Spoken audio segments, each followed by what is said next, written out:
Glórias a Deus. Quero dizer da minha alegria de estar com os irmãos novamente aqui no Pacaembu para cultuarmos a Deus, ouvirmos a sua voz. Certamente ele já ouviu os nossos louvores que chegaram ao trono da graça. Muito feliz de estar aqui com o meu amigo pastor Daniel, irmã Priscila, né? O meninão já está aí dormindo, é uma bênção, né? E também revendo aqui, irmãos, olha, de quando chegamos a Sorocaba em 1987, já estavam aqui servindo a Deus há muito tempo, como o irmão Benedito, irmã Terezinha, o Isaías, tantos irmãos aqui que são daquela época que aqui estão. Deus abençoe a todos vocês também. Uma alegria revê-los aqui servindo a Deus. Irmãos, nós estamos numa semana iniciando aí os trabalhos de estudos bíblicos, escola bíblica com a igreja. E escola bíblica para estudar a palavra, né? Então nós vamos estudar a palavra de Deus. A Bíblia é um grande manual de graça e de fé. O plano da salvação está exposto de Gênesis a Apocalipse, e também é um grande tratado de fé em Deus que nós devemos ter, que a humanidade precisa ter nele. E nós vamos aqui hoje estudar um pouco a palavra com muita calma, com muita tranquilidade, para entendermos aquilo que Deus tem. Mas é arroz com feijão, viu, irmão? É aquela comida da esposa, da mamãe, da vovó, aquele arrozinho com feijão gostoso que a gente come todo dia. Tem comida de restaurante, tem comida por aí, que é uma delícia, mas é para comer um dia só, porque se você comer 3 dias seguidos, não aguenta mais. Mas a comidinha de casa, o arrozinho com feijão, a gente vai comendo todo dia e é uma bênção. E é esta que nos alimenta dia após dia na presença do Senhor. Eu quero, com os irmãos, abrir a Bíblia no livro de Josué.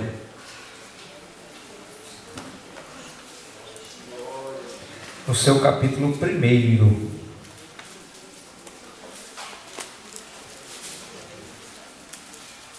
Eu vi, irmãos, que estarão aqui com os irmãos, pastores, ensinadores de grande nível teológico. É uma bênção, isso acrescenta o conhecimento. O próprio pastor Daniel, que é um estudioso da Bíblia e gosta de estudo bíblico e gosta de estudar a palavra, isso é muito bom. A igreja precisa crescer na graça e no conhecimento, no favor imerecido que é a graça, na sua comunhão com Deus, mas também nos seus alicerces e raízes do conhecimento, para que quando venha o vendaval, a igreja não seja levada por qualquer vento que apareça por aí. E eu sei que os irmãos têm estudado a palavra, se alimentado da palavra esses anos todos na presença do Senhor, e nós vamos agora ler. Mas pastor, vai falar de graça no livro de Josué? Lá atrás, eu vou falar lá atrás, porque eu sei que os que virão depois, amanhã, sexta, sábado, domingo, tenho certeza que eles vão abordar com muita propriedade o plano da salvação no Novo Testamento. Mas nós vamos começar mais atrás um pouco, falando desse Deus maravilhoso. Esta palavra que eu vou compartilhar com os irmãos, eu levei para os obreiros na reunião de obreiros de manhã. Não sei se o irmão estava lá.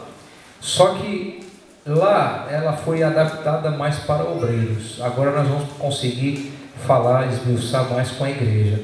Algumas informações e também aplicação para a nossa vida como cristão. Porque a história bíblica, certamente os irmãos que são crentes há muito tempo conhecem, né? Desde a escola dominical.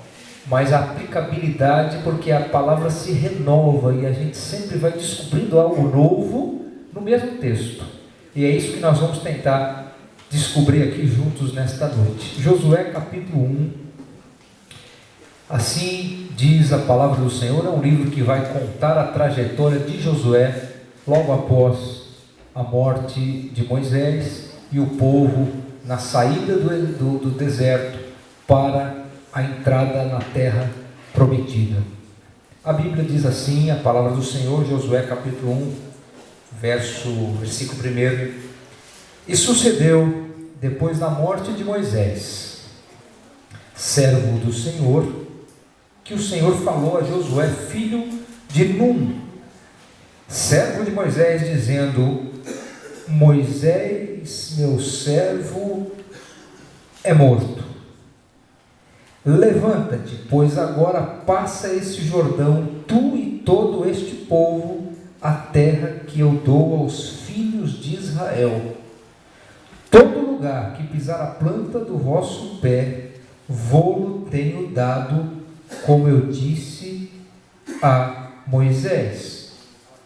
Desde o deserto e desde este Líbano, até ao grande rio, o rio Eufrates, toda a terra dos heteus e até o grande mar, para o poente do sol será o vosso termo. Ninguém se susterá diante de ti todos os dias da tua vida. Como fui com Moisés, assim serei contigo, não te deixarei, nem te desampararei. Esforça-te, primeira vez, esforça-te e tem bom ânimo, porque tu farás a este povo herdar a terra que jurei a seus pais lhe daria. Tão somente, segunda vez, esforça-te e tem muito bom ânimo, para teres o cuidado de fazer conforme toda a lei que meu servo Moisés te ordenou. Dela não te desvies nem para a direita, nem para a esquerda, para que prudentemente te conduzas por onde quer que andares. Não se aparte da tua boca o livro dessa lei, antes medita nele dia e noite, para que tenhas cuidado de fazer conforme tudo quanto nele está escrito, porque então farás prosperar o teu caminho. Olha o segredo da prosperidade aí. Nós vamos chegar lá. E então prudentemente te conduzirás. Terceira vez, não te mandei eu? Esforça-te e tem bom ânimo, não pasmes, não tenha medo, nem te espantes, porque o Senhor teu Deus é contigo, por onde quer que andares. Amém? Amém. Oh, palavra gloriosa, né? Que bênção para a vida do cristão, principalmente esse versículo 9, que todo crente sabe de cor. Aqui, Deus está fazendo um tratado com Josué. É uma cartilha do desafio do crente, mas é uma cartilha do desafio com vitória. Deus está dizendo assim para Josué: Josué, eu tenho uma missão para você. Segundo, vai ser difícil. Terceiro, eu estou contigo. É isso aqui, resumindo, que Deus vai dizer para Josué. Só que Josué estava acostumado, pastor Daniel, ao lado, auxiliando Moisés. Então, aí ficou um pouco mais fácil, porque Moisés some durante alguns dias, 30, 40 dias, daqui a pouco aparece com o rosto resplandecendo, Deus fala com ele, e nós estamos aí auxiliando, ajudando. Josué já tinha ido espiar aquela terra, com mais 11, os 12 que foram, e ele era um dos 2 otimistas que voltou, dizendo: não, é possível, podemos conquistar sim, vamos, a gente consegue, vamos nos unir. Então Josué está numa situação, numa cabana, esperando auxiliar de Moisés. Quando Moisés subia a montanha para falar com Deus, ele ficava ali na cabana esperando Moisés. Quando Moisés estava na cabana, ele estava na porta da cabana, da tenda, aguardando Moisés. Então Josué era aquele auxiliar que estava junto, grudado com Moisés o tempo todo, vendo Deus falar com Moisés, vendo Deus dando vitória ao seu povo. E agora ele está um pouco desanimado ali na cabana, porque Moisés não volta, Moisés não chega, e ele está ali: meu Deus, esse povo está aqui na beira do Jordão, temos que atravessar esse rio está na época cheia, era a época da cheia do rio. E é interessante porque cada detalhe aqui nos traz um ensinamento. O tempo não permite falar muito, mas o Rio Jordão, ele não é tão largo como os nossos rios aqui no Brasil, que parece até um mar, né? Lá para o norte, lá para a Amazônia, para aquele lado, os rios são enormes, né? Não, o Rio Jordão é um rio que na sua extensão máxima tem 14 metros ou 15 de largura. Não é tão distante assim, mas é profundo. Ele tem 5, 6 metros de profundidade. Às vezes o crente, ele vê um rio, uma dificuldade na sua frente, que ele está vendo o outro lado ali. Fala, não, aqui eu já estou vendo a solução ali, ó, olha ali, o outro lado. Só que é profundo. Então, o crente vê que é estreito, mas é profundo. Ele fala, não, se eu entrar aqui eu vou me afogar, não dá para mim, não está no meu alcance. Então, mesmo que eu consiga ver o outro lado, tem certas dificuldades e desafios na vida do crente, que ele não consegue enfrentar com a sua própria força, porque ele vê que é muito profundo para ele, e ele não vai conseguir êxito em transportar aquele rio que lhe aparece à frente. E aí Deus olha para Josué, e Deus vai direto ao ponto. Deus não é Deus de enrolação, Deus não é Deus de meia conversa. Deus, ele é ou não é, Deus não tem meia conversa.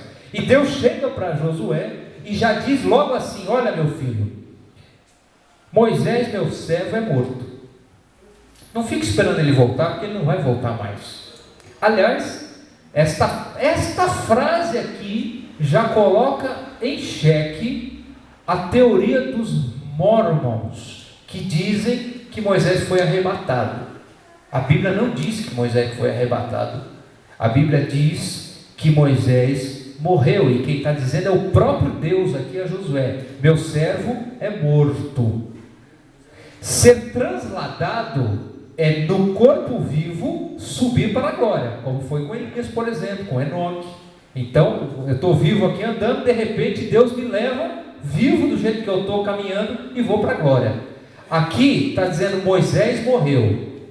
O que se confunde lá fora é pelo fato de não terem achado o seu corpo. Agora, não terem achado o corpo de Moisés é uma coisa, ser transladado é outra, porque a Bíblia está dizendo, meu servo Moisés é morto. Então Moisés morreu mesmo. E aí Deus já vai direto, levanta-te, pois agora, porque para grandes missões e grandes obras, Deus não usa caído não, Deus usa quem está levantado em pé. Lembra lá de Ezequiel 2? Filho do homem, ponte em pé e falarei contigo. Lembra do filho pródigo? Levantar-me-ei, irei ter com meu pai. Precisa estar em pé. Para Deus usar, precisa estar em pé. Então a primeira coisa que Deus diz, primeiro, Moisés está morto. Segundo, levanta-te, pois agora passa esse Jordão. Essa palavra, passa esse Jordão, é que não dá tempo, é muita coisa. Mas olha, tem três dimensões do Jordão. Tem o Jordão físico, tem o Jordão espiritual e o eterno. O Jordão físico é aquele Jordão da dificuldade material que nós temos na vida. Tem o Jordão espiritual, que é uma dificuldade espiritual, algo espiritual que eu preciso transpor, que eu preciso atravessar. E tem o Jordão eterno, que nós vamos atravessar o Jordão para estarmos na glória com Ele. É o Jordão eterno que nós vamos atravessar. São 3 níveis de Jordão. Deus está dizendo, passa este Jordão. Deus podia só dizer, passa o Jordão, né? Passa o Jordão, é aquele ali. Não, passa este Jordão. Está falando do Jordão físico ali para Josué. Passa esse Jordão, tu e todo esse povo. Tu não está sozinho, tu tem gente contigo. Tu não está sozinho. Não adianta tu botar umas madeirinhas ali, sair pulando e passar e deixar o povo para trás. É você e o povo. Passa esse Jordão junto com o povo, a terra que eu dou. Eu não darei. A Bíblia está dizendo eu darei. Deus diz eu dou aos filhos de Israel todo lugar que pisar a planta do vosso pé, eu vou-lo tenho dado, como disse a Moisés. Pastor, aí ficou fácil, pastor. Então é só sair pisando, porque se Deus me dá, eu vou pisando, é meu. Mas tem uma coisa, tem gigante lá, tem cidade murada, tem Jericó lá, tem muita coisa para ser enfrentada lá. Não é assim só ir pisando. E os judeus naquela época antiga, eles tinham um hábito. Como as populações eram pequenas e a terra era muito extensa, eles tinham esse hábito de pisar num lugar, plantar uma árvore ou cavar um poço, deixar uma marca que não é da natureza, para dizer, olha, isso aqui é meu, eu já tive aqui há 10 anos atrás e fiz esse poço. Lembra-se de Abraão? Abraão ia lá para Berseba, cavava poço, plantava tamargueira. Eles tinham esse hábito de, a terra era dele a partir de algo que ele fez ali, ou seja, eu cheguei aqui primeiro, então a terra é minha. Eles tinham esse hábito. Então, quando Deus está dizendo assim, olha, onde você pisar é teu, está dizendo o seguinte, você vai conquistar, você vai pisar e eu te dou. Oh, que promessa gloriosa Deus está fazendo para Josué e o povo aqui. E ele diz mais ainda, olha, como eu disse a Moisés. Sabe o que ele está dizendo? Moisés morreu, mas a promessa continua. Eu não dei a promessa para Moisés, eu dei a promessa para o povo. Moisés não está mais vivo. A minha palavra, diz Deus, permanece. Deus não é homem para que minta, nem filho do homem para que se arrependa. Se você tem promessa de Deus, aguarda, aguenta. E não é fácil, aquele povo 40 anos peregrinando. Mãe Terezinha, pensa que é fácil 40 anos esperando uma promessa, uma resposta? Não é fácil não. Crentes aqui que tem mais idade, sabem disso. Você ficar esperando 10 anos, 20, 30, 40. Não é fácil. E aí Josué está desanimado. É por isso que Deus vai falar para ele toda hora, levanta-te, vai, esforça-te, vamos, eu estou contigo. Não desanima não. E aí nós vamos para o mapa da herança que Deus dá para Josué. Ele diz assim, olha só, versículo 4, desde o deserto é o sul. Pastor, mas eles não vieram do Egito, eles não vieram do sul, mas eles entraram pela lateral. Imagina um relógio, imagina um relógio, eles entraram nas 4 da tarde. Sabe ali onde está o 4? Eles entraram meio pela lateral. Então tinha terras para baixo ainda, para conquistar. Então Deus vai dizer no versículo 4, desde o deserto, é o sul, Deus dá o mapa. E desde este Líbano, o norte, lá nos montes, nas montanhas do Líbano, até o grande rio Eufrates, está falando lá do leste, lá nos assírios, babilônios, e até o grande mar, está falando do oeste, quando chega no mar Mediterrâneo, geografia bíblica, ali até o mar. Para o poente do sol será o vosso termo. Deus dá o mapa da herança para o povo. Agora, Deus é tremendo.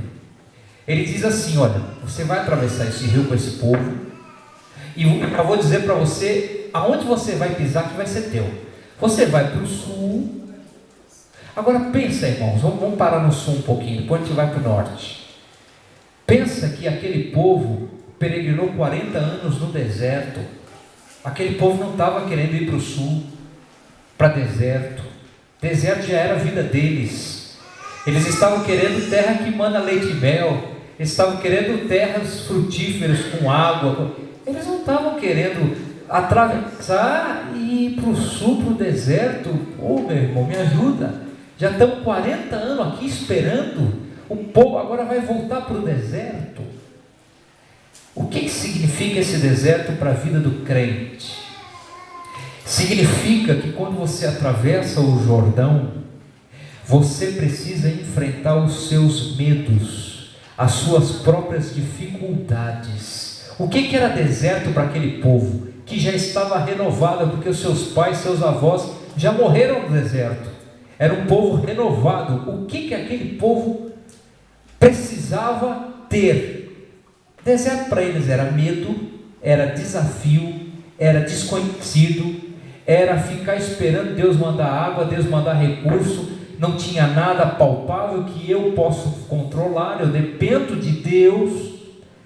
Então, quando eles vão atravessar o Jordão e primeiro conquistar o deserto, o sul, significa você precisa conquistar primeiro você mesmo. O maior inimigo do homem é ele mesmo. Você precisa primeiro enfrentar os seus medos pessoais que você vai enfrentar no deserto.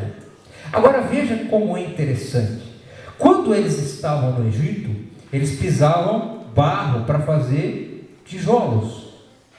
Eles eram escravos no Egito. Agora Deus está dizendo, vocês não vão mais pisar como escravo.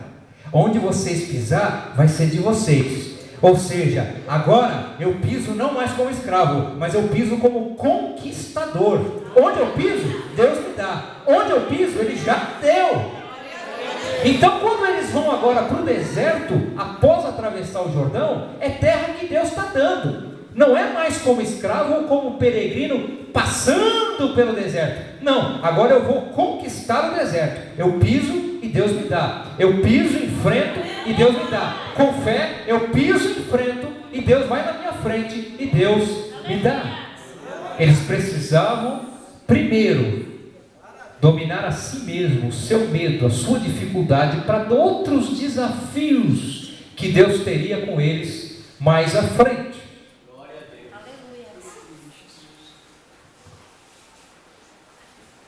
E desde o Líbano, o que é o Líbano?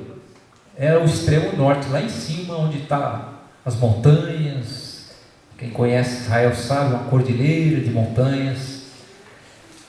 E Líbano fala de montanha, fala de lugar de segurança, fala de proteção, fala de lugar alto, de visão privilegiada, fala de influência social. Então primeiro eu resolvo meus próprios problemas e medos, depois eu estou apto, eu estou em condições de conquistar outros lugares.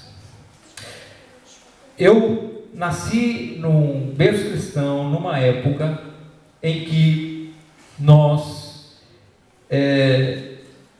não valorizávamos muito outros ministérios que não fossem o ministério dentro da igreja pastoral. Mas os tempos mudaram. E hoje se entende que o cristão pode ter influência, sendo crente, sendo cristão verdadeiro, influenciando em outras esferas da sociedade.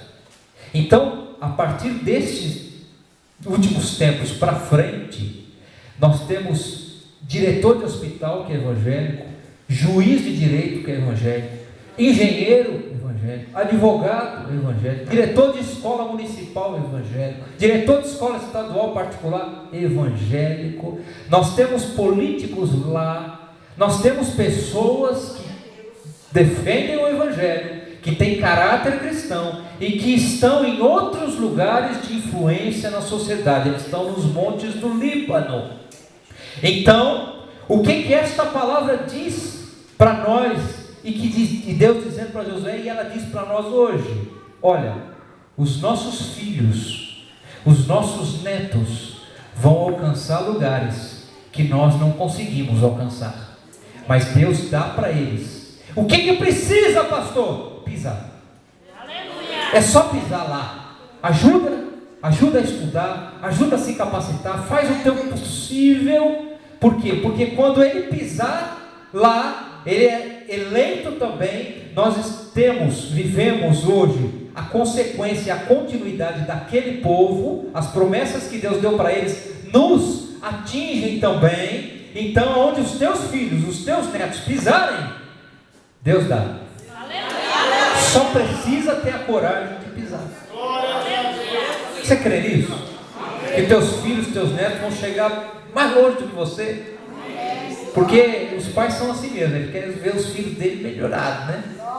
Eu até brinco, eu falo assim, olha, eu sou o protótipo, meu filho já é o acabado, né? O finalizado. Porque é assim, a gente investe para os filhos chegarem um pouco mais do que a gente chegou, mas com caráter cristão, ensinando a amar a Deus acima de todas as coisas, para que quando cheguem lá, eles tenham segurança de si mesmos e possam exercer a influência perante a sociedade. Veja, irmãos, abrindo parênteses, veja a influência que os judeus exercem no mundo. Os maiores bancos do mundo, os donos são judeus, os acionistas são judeus, no mundo inteiro. São a maior detenção de ouro físico, ouro, porque tem o ouro que você compra e nunca vê o ouro, e tem o ouro que é o ouro mesmo, né? A maior detenção de ouro físico não está na França, na Inglaterra, na Espanha, em Portugal, nem nos Estados Unidos, está com os judeus, espalhados por esse mundo afora. É promessa de Deus, que Deus deu para eles, e eles estão cobertos na promessa de Deus. É por isso que nós oramos por Jerusalém, pela paz de Israel, pelo povo de Israel, porque é bíblico, nós somos abençoados por isso também. Mas aí Deus não para, o mapa continua, porque tem o leste, você já foi para o sul, você já foi para o norte, e Deus continua e diz: até o grande rio Eufrates, é o extremo leste, aonde era a região da Assíria e da Babilônia. Hoje o que tem lá? Hoje tem o Iraque lá e tem a Síria. A Síria e o Iraque estão nessa região onde naquela época bíblica era a Síria e era a Babilônia. Deus está dizendo que vai lá e pisa. O que é pisar e conquistar as terras do leste para a vida do crente? Conquistar as terras do leste até o rio Eufrates significa você vai ganhar a guerra ideológica, religiosa. Você vai exercer influência no seu modo de vida para o modo de vida daqueles pagãos, daquelas pessoas que não creem no mesmo Deus que você. Aleluia!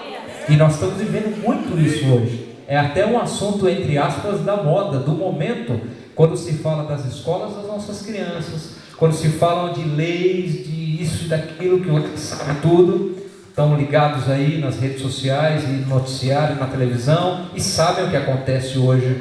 Então Deus diz assim: olha, você resolveu o problema com você mesmo, você já conquistou influência lá em cima, lugar de destaque, agora você vai influenciar com o seu modo de viver, com aquilo que você crê na palavra de Deus, você vai influenciar aquele mundo onde você está inserido.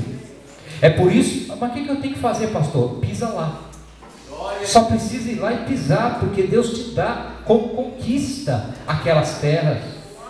Então, quando você recebe uma cartilha do seu filho e dá uma olhada e vê que tem alguma coisa muito estranha, você procura as outras mães, os outros pais, se reúne, faz um documento, descobre como é que funciona, como é que escreve, como é que assina, onde registra, onde leva, e vai lá e diz: eu não aceito isso para os meus filhos, nós não aceitamos isso aqui, nós queremos que mude. Ah, mas não depende de nós, onde eu tenho que ir? Porque onde eu pisar, Deus diz que eu conquisto. Eu preciso exercer esta influência aonde quer que eu esteja. E é interessante porque o povo não chegou lá, né? Depois a Bíblia vai dizer que não chegaram até aquele limite. Ele não chegou a pisar lá. Oh, se Josué tivesse pisado. Se Josué tivesse pisado lá, estava na promessa que Deus daria. Mas era muita terra para conquistar e Josué não chegou a pisar lá, onde é a Babilônia, onde é a Síria, no extremo leste. Aí, muitos anos depois, o que aconteceu com Daniel? Foi cativo lá na Babilônia. Foi cativo exatamente naquelas terras, porque antes Josué não pisou. Era só ter pisado, é o que Deus está dizendo para ele. E aí Deus completa e diz: olha, e até o grande mar, que é o mar Mediterrâneo, que é o oeste. Deus deu o mapa: sul, norte, leste e oeste. E o que é o grande mar, pastor? O extremo do grande mar é... O que o mar fala para nós? O mar fala de novos desafios, o mar fala de evangelização e missão, o mar fala de ganhar novas almas para Cristo. Por quê? Porque eu já resolvi os meus problemas comigo mesmo, eu já tenho influência, eu já consigo discutir, e, no bom sentido, e convencer o outro de que a palavra de Deus está certa e não aquelas outras filosofias. E agora